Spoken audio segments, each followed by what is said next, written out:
When it comes to investing, we're bombarded with complex strategies and exotic theories. But one of the most effective investment approaches is also one of the most obvious. It's called the profitability premium, and it's based on a rather simple idea. Companies that consistently make money tend to outperform those that don't. Academic research shows that since 1964, highly profitable firms have delivered roughly 3.75% higher annual returns than their struggling counterparts. Yet, surprisingly, many investors overlook this factor entirely. Ben Edwards is an evidence-based investment consultant.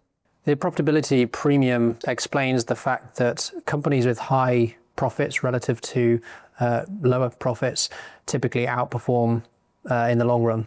So those with robust cash flows typically outperform those with weaker cash flows.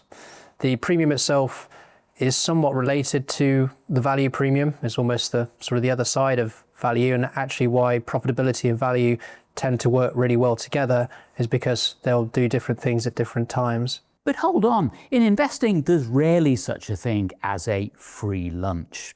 If profitable companies consistently outperform, there must be a reason the market prices them differently.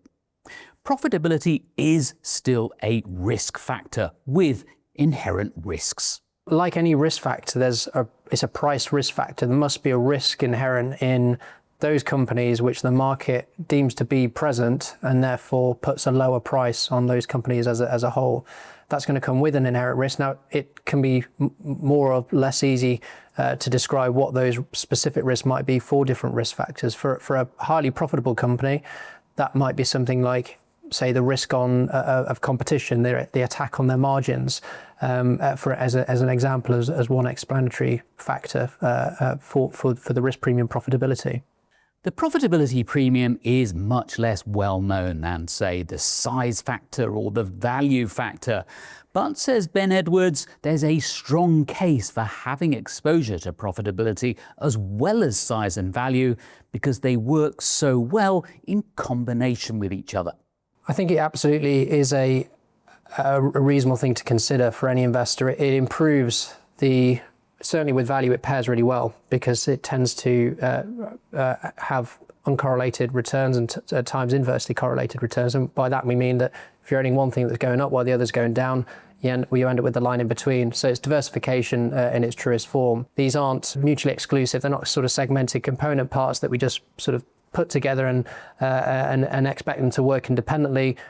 Every company is part of this big risk factor model that builds our understanding of what drives returns from these different areas of markets and what we understand the characteristics that drive those returns. This creates an opportunity for disciplined investors who can look past the excitement of hot trends and focus on what actually drives long-term returns. But implementing this effectively requires understanding how profitability interacts with other factors, something a good financial planner can help you navigate.